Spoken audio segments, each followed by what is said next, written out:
Gabriel pour cette présentation. D'ailleurs, quand tu as parlé du Delaware, il me semble que c'est un paradis fiscal qui a souvent le dos large. Parce que je me souviens d'un triste événement, parce que selon la plupart, M. Deneau en parlait tout à l'heure, des accords commerciaux qui facilitent les poursuites des transnationales contre les États, c'est le mécanisme dit investisseur-État de la protection des investisseurs étrangers. Donc ça vient de l'ALENA d'ailleurs, où on nous disait qu'aucun État ne pouvait exproprier une compagnie. Ça va de soi, je pense qu'une compagnie ne va pas s'installer quelque part pour se faire exproprier. Mais ensuite, il était question de toute mesure équivalente à l'expropriation. Donc ça, toute mesure équivalente à l'expropriation, c'est ce qui a donné, par exemple, la poursuite d'Abitibi-Bowater contre l'État canadien il y a quelques années. Il faut savoir que c'est à cause d'une politique de Terre-Neuve, mais les politiques provinciales, les provinces ne peuvent pas être poursuivies, c'est toujours l'État fédéral qui est poursuivi pour une mesure qui pourrait être adoptée par Terre-Neuve. Donc Abitibi-Bowater, pour cette raison-là, poursuivi Ottawa, et Ottawa, pour ne pas s'embarquer dans une longue poursuite, a donné quelques dollars, beaucoup de dollars, pour dire s'il vous plaît, poursuivez-nous pas. Mais maintenant, la question, comment Abitibi-Bowater, l'Abitibi jusqu'à nouvel ordre, c'est au Québec, qui malheureusement est encore au Canada, donc comment Abitibi-Bowater peut être un investisseur étranger au Canada, en s'incorporant au Delaware, justement. Donc, ce sont souvent des petits États qui ont le dos large, qui servent à beaucoup de choses comme ça. Mais ce qui est intéressant, par contre, avec le fait que les provinces ne puissent pas être poursuivies, c'est qu'on sait et que c'est Ottawa qui reçoit les poursuites, c'est qu'on sait qu'on a juste adopté un maximum de mesures qui défendent l'environnement, qui défendent la santé publique, qui protègent les consommateurs, etc. Ottawa va toujours avoir les poursuites, ils vont tellement être tannés qu'ils vont finir par nous sacrer dehors. Madame Antonius, à votre tour.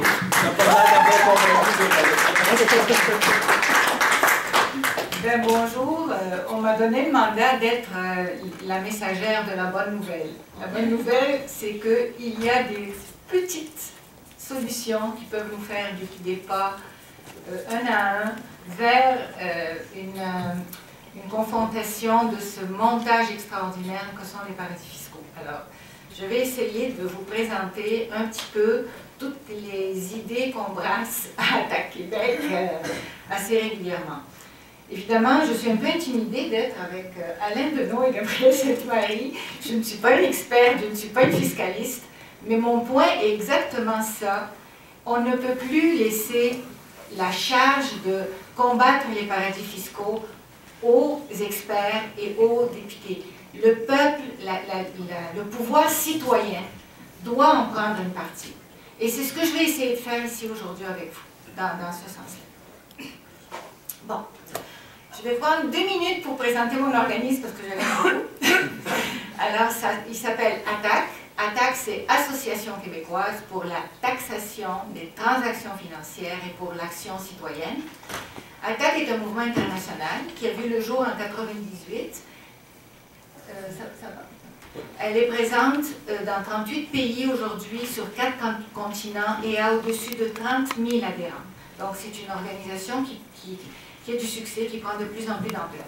Attaque Québec, ça a été fait en 2000. Au départ, l'objectif de tous les attaques du monde était de faire pression pour instaurer une taxe sur les transactions financières. Je vais vous en parler tout à l'heure.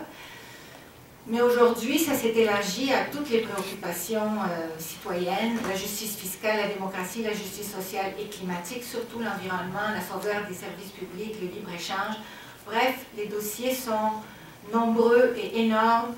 On est un petit groupe de bénévoles, on est subventionné par personne, c'est les cotisations des membres qui nous subventionnent, mais nous sommes extrêmement motivés et je crois qu'il y a beaucoup de choses qui se font à Attaque.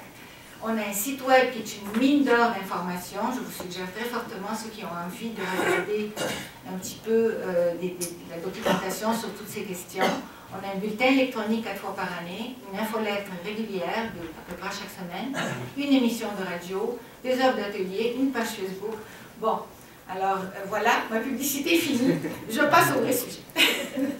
Alors, quelques données sur les paradis fiscaux, juste pour réaliser que c'est énorme. Les chiffres se contredisent dans la littérature, mais j'ai quand même choisi quelques chiffres juste pour avoir un ordre de grandeur, mais il ne faut pas les prendre vraiment à la lettre. Donc pour le Québec, on dit qu'il y a 47 milliards dans les paradis fiscaux, perte fiscale de 800 millions. Canada, 170 milliards, perte fiscale entre 5,3 et 7,8 milliards. Dans le monde, entre 21 000 milliards et 32 000 milliards, c'est énorme ça. C'est comme beaucoup de zéros là. C'est le PIB combiné des États-Unis et du Japon. Les pertes fiscales, là j'ai tellement eu de chiffres différents que je les ai mis. Le Tax Justice au Network dit que c'est 1 000 milliards aujourd'hui. On parlait de 280 000 milliards en 2012, mais l'OCDE dit que c'est entre 100 et 240 milliards. Mais peu importe, même si c'est ça entre 100 et 240 milliards, c'est quand même énorme. La bonne nouvelle par laquelle je vais commencer, puisqu'il faut que je parle de bonne nouvelle, c'est que la conjoncture est favorable à l'action. Pourquoi elle est favorable? Parce qu'il y a une conscientisation accrue dans l'opinion publique. Les intellectuels, les ONG, les cinéastes nous sonnent l'alarme depuis plusieurs années. Donc on se retrouve aujourd'hui avec beaucoup de documentation vulgarisée, à notre portée, sur lesquelles on peut travailler. Il y a aussi la colère qu'a généré les scandales. Offshore Leaks, Swiss Leaks, Panama Papers, je veux dire, à chaque quelque temps, on en a un qui explose. Il y a aussi l'augmentation des inégalités. Je ne sais pas si vous connaissez le dernier rapport d'Oxfam sur les inégalités qui dit que 1% de la population mondiale les plus riches ont les mêmes revenus que 99%. C'est tout le reste de la population. Elle dit aussi que 62 individus possèdent la même chose que la moitié de l'humanité, 3 milliards 500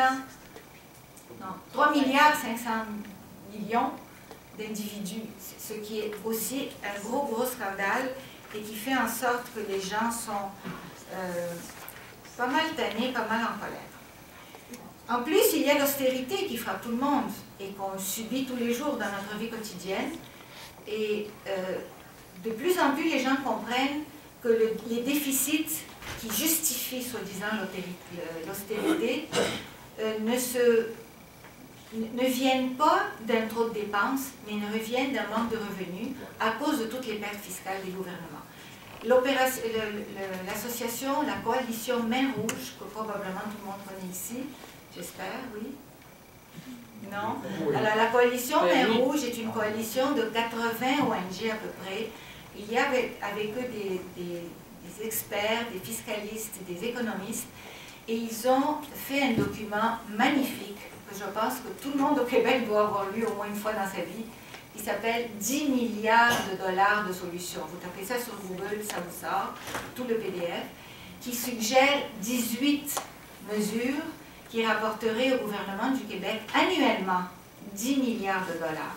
Donc l'austérité est vraiment complètement nocive et non nécessaire. Ça vaut la peine vraiment de regarder tout ça. Donc, les citoyens veulent comprendre et agir. La conscientisation se traduit de plus en plus par des protestations, non seulement sur les paradis fiscaux, mais sur l'ensemble de l'œuvre. Sur toute l'injustice, les inégalités, l'austérité, etc. Elle prend plusieurs formes. Il y a des révoltes partout dans le monde. Il y a des manifestations, des pétitions, des chaînes humaines. Je veux dire, les gens commencent à dire « basta, ça va faire ». Et donc, c'est donc un bon moment pour rentrer dans cette mouvance-là et agir le plus efficacement possible. Ce qui est intéressant de voir, je me suis un peu perdue dans mes affaires, voilà. Vous étiez à Basta. À Basta, merci. Alors, ce qui est intéressant de voir, c'est que, pour une fois, les scandales et la mobilisation de l'opinion publique ont un effet. L'OCDE, qui aurait dit que l'OCDE aurait sorti un programme qui s'appelle le BEPS pour... j'ai marqué ce que ça signifie, érosion de la base d'imposition et transfert des bénéfices, avec 15 mesures pour combattre les paradis fiscaux. Bon, les trucs de complaisance, là, peu importe. Alors, ça c'est complètement nouveau. Les gouvernements ont tous, chacun, réagi à tout ce qui se passe. au gouvernement du Canada, bon, Gabriel en a parlé, il y a de l'argent qui est mis pour combattre les paradis fiscaux. Au Québec aussi, je ne sais pas si vous avez regardé le téléjournal d'hier, il y a la divulgation volontaire qui a fait que le Québec récupère 100 millions. Et il y a 900 quelques personnes qui se sont dénoncées. Ça veut dire que ce n'est pas les gros joueurs qu'on a attrapés. Mais bon, il y a ça. Mais ce que le gouvernement du Québec a créé dernièrement, c'est une commission parlementaire des finances publiques pour recueillir des mémoires de la population et un peu de tout le monde sur l'histoire des paradis fiscaux. Alors, ATAC présente un mémoire. La personne responsable est Roger Lenoux, qui est là avec nous aujourd'hui. Et Échec aux paradis fiscaux et Réseau pour une justice sociale, qui sont deux organismes au Québec qui travaillent sur ces questions-là, présentent aussi un mémoire. Et je pense qu'Alain a participé à ce mémoire.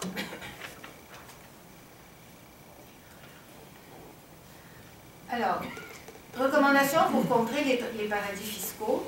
Évidemment, ce qu'on souhaite, c'est de les abolir. On ne les veut plus. Okay? Mais ça ne se fera pas du jour au lendemain. On est optimiste, on est idéaliste, mais on n'est pas imbécile non plus. On sait que ça ne se fera pas si rapidement que ça et qu'il va falloir travailler très fort et faire des propositions en espérant que de plus en plus ça avance. Quoique Garnot pense qu'avec les changements climatiques, tout va se régler. Alors on voit ici qu'on annonce que toutes les îles vont être complètement inondées et là les financiers sont tous énervés de qu'est-ce qui va se passer avec l'argent. La Suisse est bien placée. Alors, quelles sont les recommandations qui circulent ces temps-ci dans nos milieux? Premièrement, mettre fin au secret bancaire. Alain l'a souvent dit dans beaucoup de ses conférences, la transparence, en fait, c'est l'opacité des transactions dans les paradis fiscaux, c'est une pierre angulaire du système. Donc, ce que les gens demandent, c'est d'obliger les paradis fiscaux, de donner aux autorités fiscales des pays l'information qu'ils ont sur les ressortissants de ce pays-là. Pardon? Ils ne veulent pas les avoir. Ils ne veulent pas les avoir, oui. Alors, effectivement, en tout cas, Harper ne voulait pas vraiment les avoir parce qu'il a instauré ce qu'on appelle les accords d'échange de renseignements fiscaux, je pense, à ERF, qui étaient supposés contrer l'évasion fiscale. Gabriel en a parlé tout à l'heure, mais je vais juste préciser un peu plus. Ça s'est avéré une invitation à utiliser les paradis fiscaux. Pourquoi? Parce que avec les traitements de ces informations, avec les accords, c'est-à-dire dans l'accord, lorsqu'un pays, un paradis fiscal, donne des informations au Canada, le Canada s'engage à permettre aux ressortissants qui ont de l'argent dans ce paradis fiscal-là de rapatrier les bénéfices sous forme de dividendes sans payer d'impôts. Donc finalement, l'accord est une façon de légaliser la fraude fiscale. En plus de ça, il faut dire que ça va être assez difficile de faire toutes ces analyses, ça va coûter vraiment très cher. Même si le passé nous a montré qu'en investissant dans les vérificateurs, les agents vérificateurs des impôts, ça rapporte gros. Alors en 2013, juste une petite affaire, l'Agence du revenu du Canada s'est vue allouer 15 millions sur 5 ans en espérant récupérer 550 millions. Il a récupéré 1,57 milliard. Donc c'est rentable, mais c'est trop rentable, alors Harper a coupé le nombre d'agents vérificateurs. Bon, alors, nous on pense que, bon, oui, j'ai ici l'information dont Gabriel parlait, le gouvernement Trudeau a accepté d'ajouter 440 millions en 5 ans pour aider l'Agence du revenu dans sa lutte, mais tant qu'on ne modifie pas les lois, tant que les choses sont légales, combien même on aurait l'information, on ne peut pas poursuivre le monde. Avant de passer au deuxième point, j'aimerais vous dire que ce que nous, beaucoup d'organismes d'ONG suggèrent, c'est plutôt l'échange automatique de renseignements, pas cet échange où le Canada doit demander à un pays, en donnant le nom de la firme et le nom de l'individu. Évidemment, avec un secret bancaire, on n'a pas tous les noms. Donc, a priori, c'est truqué l'affaire. Donc, l'échange automatique, et c'est ce que l'OCSD préconise dans son programme de 15 mesures. Et il semblerait que les États-Unis aussi, dans le FACTA, ont la même exigence. Bon, s'attaquer au prix de transfert serait la deuxième mesure qu'on suggère. Donc, l'idée, les prix de transfert, j'espérais qu'Alain en parle. Vas-y, tu vas l'expliquer mieux que moi. Et ça va me permettre de boire. Mais rapidement, les prix de transfert sont une des pratiques les plus usitées pour procéder à l'évitement fiscal. Par exemple, une grande entreprise qui se lance dans des sodas crée un volume d'activité très important et elle peut se multinationaliser. C'est-à-dire qu'elle peut avoir des entités dans le monde et faire en sorte que ces différentes entités nouent des relations d'affaires entre elles. Donc Coca-Cola, par exemple, Coca-Cola Allemagne peut envoyer une facture à Coca-Cola Canada parce qu'il y a une activité de sous-traitance entre l'une et l'autre. Bon. Les prix de transfert permettent, en fait, lorsque les entités d'un même groupe transigent entre elles, de transférer des fonds dans les entités qui se trouvent dans des pays où le taux d'imposition est nul ou quasi nul. Donc on s'assure que les entités envoient le plus de capitaux possible dans les paradis fiscaux, c'est-à-dire dans les comptes bancaires des entités qui sont créées dans les pays où il n'y a pas d'activité substantielle, ce sont les coquilles vides, les boîtes aux lettres dont on parle. Et très souvent, le tout se passe par le droit de propriété intellectuelle. La marque Coca-Cola vaut énormément. Si on se met à faire des boissons dans un sous-sol, là, puis on met le logo de Coca-Cola sur la boisson, on agit illégalement parce qu'on n'est pas propriétaire de la marque. Il faut être propriétaire de la marque pour pouvoir l'utiliser et la mettre sur un produit et dire voilà, ceci est une boisson Coca-Cola. Nous vous le garantissons, elle est très mauvaise, c'est pour ça qu'on met Coca-Cola par-dessus. Bon. L'idée du droit de propriété intellectuelle, c'est de faire en sorte, quand on est une grande entreprise, de faire en sorte que l'entité titulaire des droits de propriété intellectuelle soit dans un paradis fiscal. Google, par exemple, est manifestement la propriété d'une série d'entités quelque part entre l'Irlande, les Pays-Bas et les Bermudes. Donc chaque année, toute entité Google du monde verse des redevances à sa structure in fine aux Bermudes pour pouvoir utiliser sa propre marque. Et moi, je serais vraiment curieux de savoir, je veux dire, à quelle entité appartient la marque Air Transat, à quelle entité appartient la marque Saint-Hubert, à quelle entité appartient la marque Québécois, à quelle entité appartiennent toutes les marques qui ont une valeur marchande énorme. Ça vaut combien pouvoir mettre sur une boisson gazeuse Coca-Cola? Ça vaut énormément. Et donc, ce prix-là est autant de fonds qui échappent à la fiscalité. C'est pour ça qu'à la fin de l'année, par exemple, au Royaume-Uni, ça s'est vu, Starbucks va dire au gouvernement britannique, on n'a pas fait d'argent chez vous. Bien sûr qu'on a un volume d'activité fou, là, c'est pas les trois mêmes clients qui testent le même café toute la journée. On a un volume d'activité fou, mais si vous voyez à quel point notre filiale au Bermudes est dure avec nous, c'est parce qu'on veut utiliser notre propre marque, elle est sadique, elle nous demande des redevances inouïes. Et c'est pour ça qu'on n'a pas de fonds dans nos coffres à la fin de l'année quand on fait les comptes. Bon. Donc, l'idée de s'attaquer au prix de transfert, vous avez compris, c'est qu'on veut taxer les multinationales là où les profits se font réellement et non pas là où ils sont annoncés. Donc pour ça, il faut demander aux entreprises de dévoiler leurs activités pays par pays, les profits, le nombre de salariés, le montant d'impôts payés, etc. L'OCDE a pris cette idée-là et ça fait partie des 15 mesures, sauf qu'il a pas mal restreint le mordant de cette mesure parce qu'elle va s'appliquer seulement aux multinationales dont le chiffre d'affaires dépasse 750 millions de dollars par année. Et aussi, ce qu'ils disent, c'est que ça va pas être public l'information. elle va être pour les autorités fiscales des pays, mais les journalistes n'ont pas d'accès à ça, les ONG n'ont pas d'accès à ça, les chercheurs n'ont pas d'accès à ça.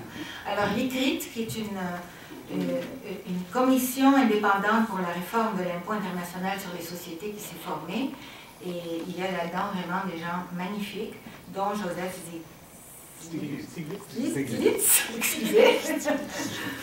Eux, ils critiquent cette mesure-là, ils disent oui, c'est une avancée, c'est mieux que rien, mais il faut aller plus loin. Il faut que les multinationales agissent et doivent dès lors être taxées comme des entités uniques exerçant des activités à l'international.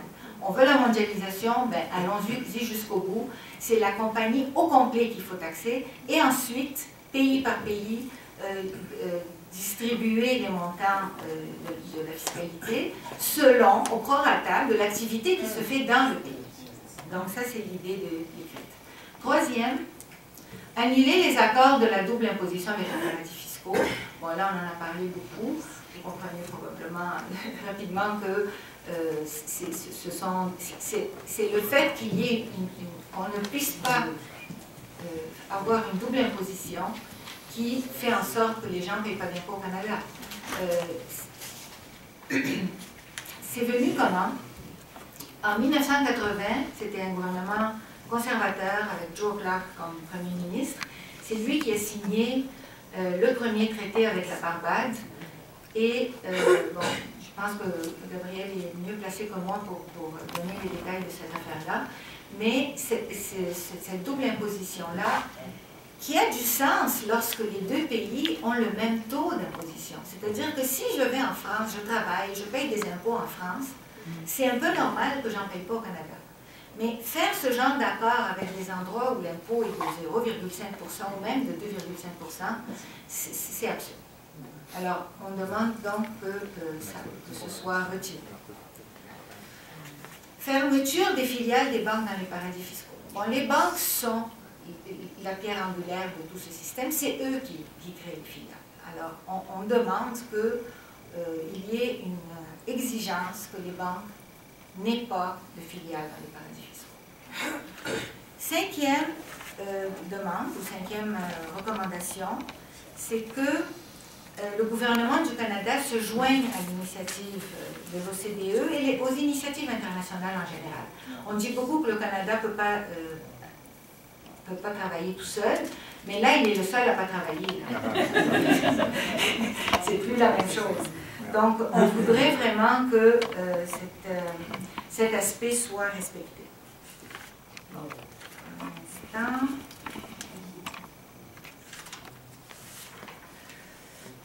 On a encore une petite bonne nouvelle ici, c'est que la ministre du Revenu national, Diane Leboutillier, a affirmé son intention de jouer un rôle de leader. On verra, c'est à nous à faire des pressions pour que ça se concrétise. Sixième point, et ça c'est notre petit dada, c'est d'instaurer une taxe sur les transactions financières. Alors, je vais vous en parler 2 minutes parce que ce n'est pas très connu, cette chose-là, de tout le monde. L'origine de cette taxe vient d'un prix Nobel de l'économie qui s'appelle James Tobin. En 1972, ce qui s'est passé, c'est que les monnaies n'étaient plus reliées à l'or. C'est-à-dire, il y avait plus, on avait annoncé la fin de la convertibilité en or et dollar, c'est-à-dire la fin des accords de Bretton Woods. Et Tobin, qui était un économiste quand même assez réputé, a eu très peur que ça crée de l'instabilité monétaire parce que les gens, vu que la monnaie, au lieu d'être stable, elle varie au gré du marché, ils s'attendaient à ce qu'il y ait de la spéculation et que ça bouleverse un peu le système monétaire. Donc il a dit, c'est très simple. Ce qu'on va faire, c'est qu'on va mettre une toute petite taxe sur les transactions monétaires. Ceux qui font des investissements stables et tout ça, ça va les toucher vraiment très peu, de façon homéopathique. Les autres, ceux qui font de la spéculation, qui changent l'argent de 20 000 ou 2000 fois par jour, surtout avec l'Internet maintenant, c'est encore pire, ceux-là, ils seront pénalisés à chaque transaction. Et donc, eux vont avoir un coût à payer assez important Et son idée était donc de freiner la spéculation, de calmer le jeu. Son idée n'a pas eu de succès. Elle est restée lettre morte pendant des années, jusqu'aux crises monétaires des années 90, qui ont montré que finalement, Tobin avait raison d'avoir peur. En 1995, l'idée est reprise par Mitterrand. En 1998, je ne sais pas si vous avez connu Ignacio Ramonet qui écrivait dans le Monde diplomatique il y a quelques années, il a lancé un slogan « Désarmer le système, désarmer les marchés ». Et tranquillement, un groupe d'intellectuels en France a décidé de former une association pour promouvoir cette idée de la taxe Tobin. Et c'est comme ça qu'Attaque France est née. Et ça s'appelait Attaque, c'est le même acronyme, mais ça voulait dire autre chose, Action pour une taxe Tobin d'aide aux citoyens. Alors, depuis, il y a eu beaucoup de tentatives pour l'adopter. En 2011, la Commission européenne fait une proposition pour une TTF européenne. Pourquoi juste européenne? Parce que le Canada et les États-Unis se sont formellement opposés, ils n'en voulaient pas. Alors ils se sont dit, bon, on va faire ça entre nous en Europe. Ils ont proposé des taxes qui varient entre 0,01%, 1 centième de 1% et 1 dixième de 1%, dépendamment du produit financier. Ils ont calculé que juste pour l'Europe, si on fait ça, ça rapporterait 30 milliards d'euros par an que les gens se partageraient entre l'Union européenne et les États. Alors, imaginez si on faisait ça partout dans le monde. Quels fonds on pourrait avoir pour faire toutes sortes de développements, lutter contre les problèmes climatiques, etc. Ce qui est intéressant aussi dans cette nouvelle approche, c'est qu'on ne parle plus de taxes sur les transactions monétaires. Ils ont élargi à taxes sur les transactions financières. Donc, pas juste les échanges de monnaie, mais les actions, les obligations, les produits dérivés, sur tout ce qui est transactions financières. Voilà. OK. Alors, ce projet-là est encore en discussion. Il y a beaucoup de pays d'Europe qui veulent embarquer. Il en reste 11 sur 28 qui sont prêts à travailler à appliquer cette taxe. Mais le lobby des banques est très agressif et la proposition est vraiment en péril actuellement. On vous demande avec beaucoup d'insistance de signer la pétition qui circule mondialement. La pétition est sur le site d'Attaque pour montrer qu'on est très nombreux à vouloir que cette taxe s'applique. Et évidemment, si elle commence à s'appliquer quelque part, ben on a des chances que ça fasse boule de neige un peu partout. Au niveau du Québec, qu'est-ce qu'on peut faire? On a eu un mémoire à présenter à la commission parlementaire, donc on s'est penché un petit peu sur cette question. On dit beaucoup, le Québec ne peut rien faire, il est pris avec les règles fédérales. C'est vrai dans la tradition, mais il dispose quand même de certaines prérogatives qui lui permettent de signer ses propres conventions fiscales et d'établir des règles autonomes par rapport aux entreprises. Alors, profitons-en, même si ce n'est pas aussi fort que si le Québec était un État. Alors, quelles sont les recommandations du groupe Attaque, en tout cas? Je vais y aller rapidement, parce que je pense que je prends beaucoup de temps.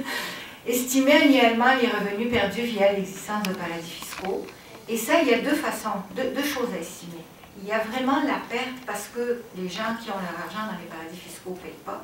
Mais il y a aussi le fait que que le Québec baisse les impôts des entreprises de plus en plus pour être compétitif. On est rendu à 11% pour le profit des entreprises, alors que même au Canada, c'est 15%. Et on est rendu à... Pardon? 13,9. Ah, ça a diminué, d'accord, mais c'est quand même un peu plus que 11%, merci de la précision. Et aussi, le Québec a banni les taxes sur le capital des entreprises. Alors, ça fait perdre beaucoup d'argent aussi. Exiger que les banques rendent des comptes de leurs activités au Québec. Bon, on ne peut pas faire ça au niveau du Canada, mais au moins au Québec, on peut demander que les banques nous rendent des comptes et on peut encadrer le mouvement des jardins. Exiger de la caisse de dépôt, ça c'est à nous là, on peut faire ce qu'on veut avec. Alors, la Caisse de dépôt et de placement du Québec, qu'elle fasse pression auprès des entités où elle a des investissements pour qu'elle ferme toute ficelle sur les paradis fiscaux. Bien sûr, c'est un vœu pieux, mais il faut en mettre des choses en avant. Il faut montrer qu'il y a des choses à faire et que c'est la volonté politique qui manque. C'est important de le faire. On n'est pas naïf, on sait que ça ne marchera pas, mais il faut te cogner sur le clou. Quatrièmement, exiger des entreprises fournisseurs de services et bénéficiaires de subventions qu'elles démontrent qu'elles n'ont pas recours aux législations de complaisance, à défaut de quoi elles seraient disqualifiées. Cinquièmement, investir dans l'embauche des vérificateurs. On sait que ça a des bonnes répercussions. Sixièmement, faire pression sur le gouvernement du Canada pour qu'il soutienne fermement la lutte contre les paradis fiscaux dans sa politique étrangère. Et c'est à peu près ça. J'ai un peu résumé, mais en gros c'est ça. Et ce qu'il faut réaliser, c'est qu'il y a des solutions. Les paradis fiscaux, ce n'est pas une catastrophe naturelle.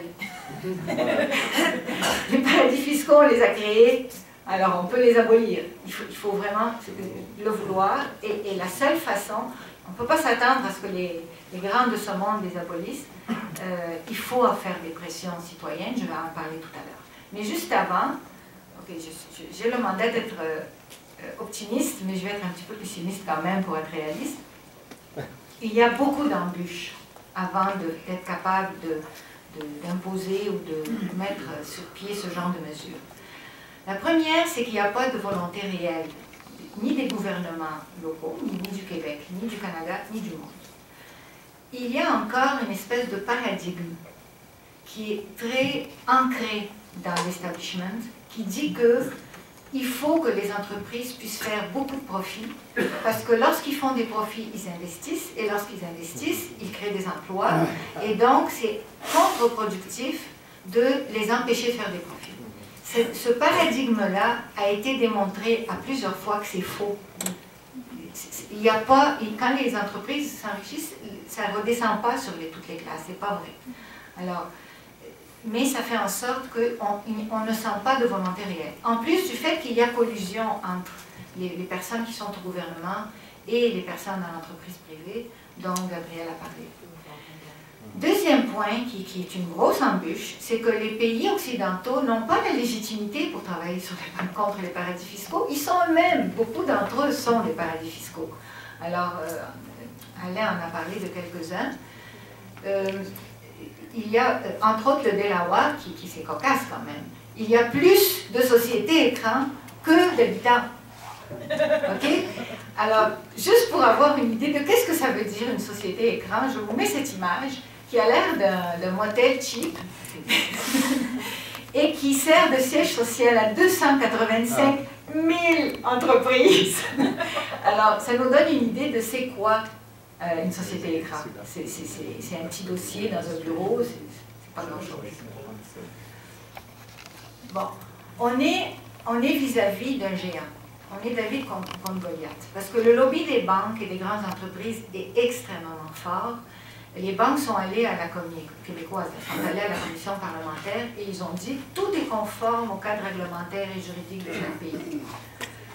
Alors, on sait que la Banque Royale, par exemple, d'après les Panama Papers, a 370 clients au Panama et que le Canada, en général, a 2016 sociétés canadiennes.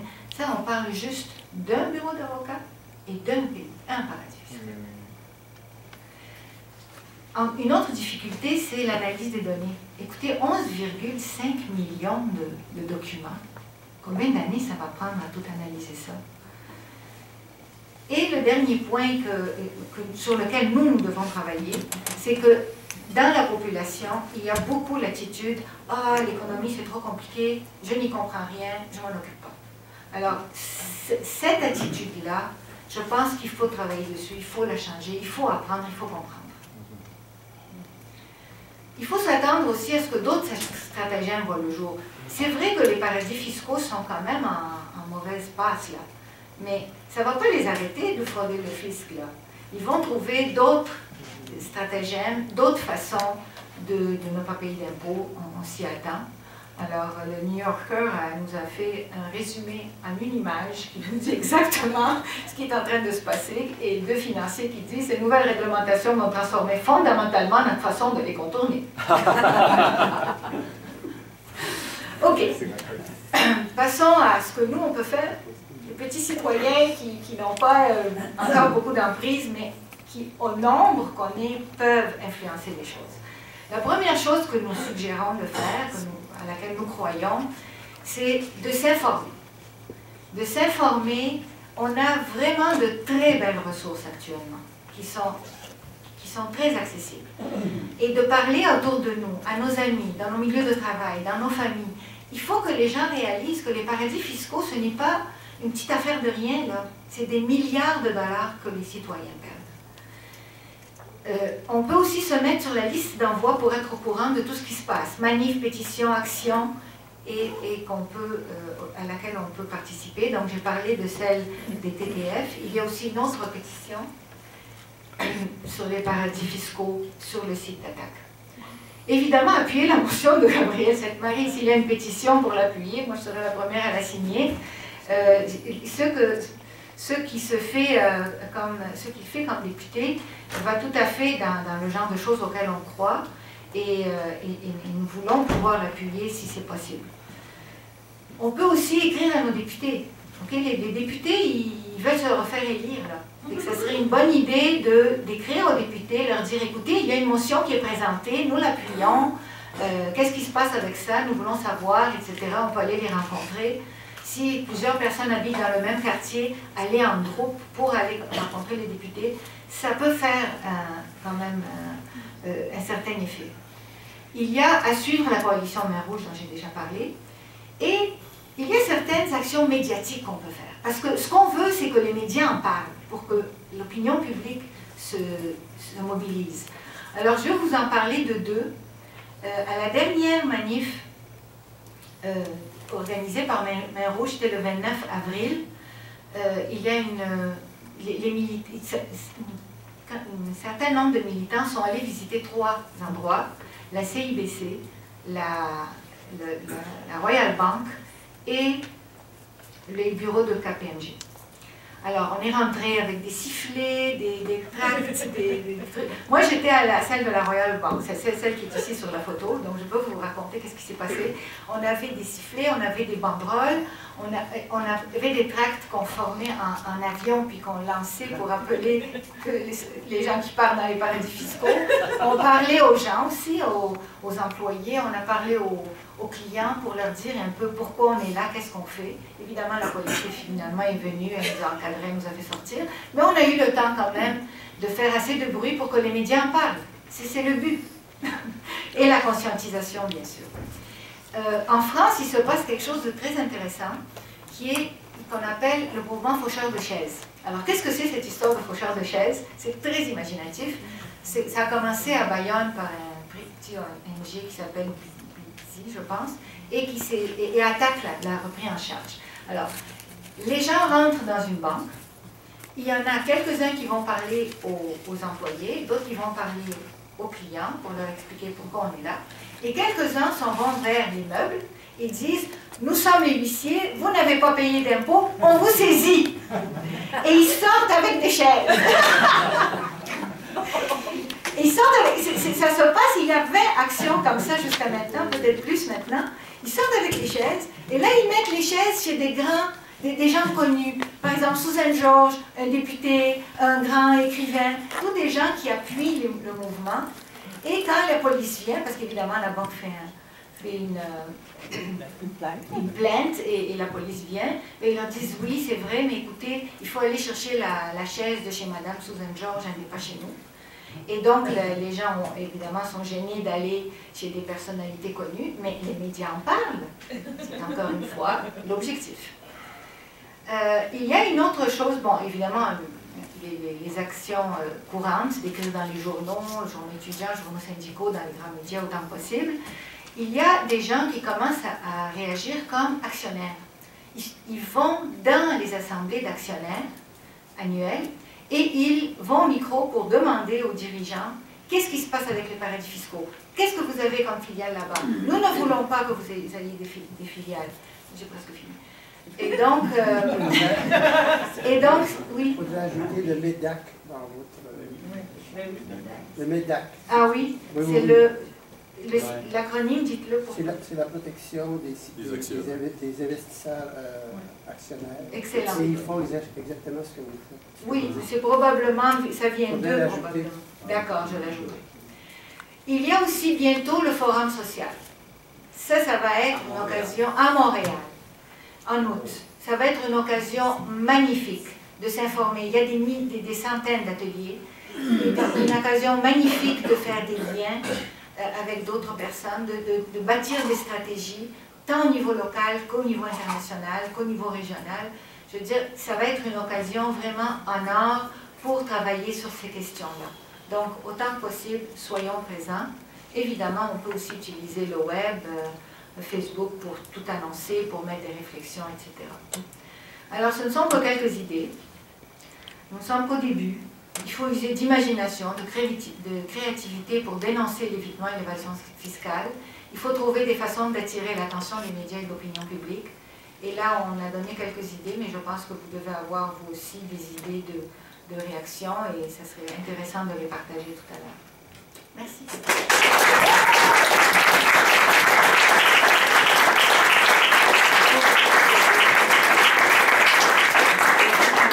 Alors, merci, Mme Antonius. La taxe Tobin, c'est effectivement quelque chose qui est trop peu connu, bien que ça fait longtemps qu'on en parle. Quand vous allez d'ailleurs sur le site de l'OCDE, quand vous cherchez la définition que l'OCDE se fait de ce qui est un investissement direct à l'international ou à l'étranger, c'est tout simplement limité à la part de possession du capital à l'étranger. Autrement dit, c'est le retour à une définition du capitalisme du 19e siècle. Alors qu'au 20e siècle, investir à l'étranger, ça voulait dire j'envoie des humains, j'envoie des machines, je m'en vais développer le territoire. Aujourd'hui, ça veut simplement dire oh, je fais une transaction en ligne et c'est ça que je considère comme un investissement à l'international. Donc, ne serait-ce que pour freiner toute cette folie spéculative-là, où des décisions très très importantes peuvent se prendre en l'espace d'un clic, la taxe Tobin, me semble-t-il, s'impose d'elle-même. Je vais maintenant laisser les panélistes, dans l'ordre des présentations, réagir très très rapidement un peu sur ce qui a été dit dans l'ensemble.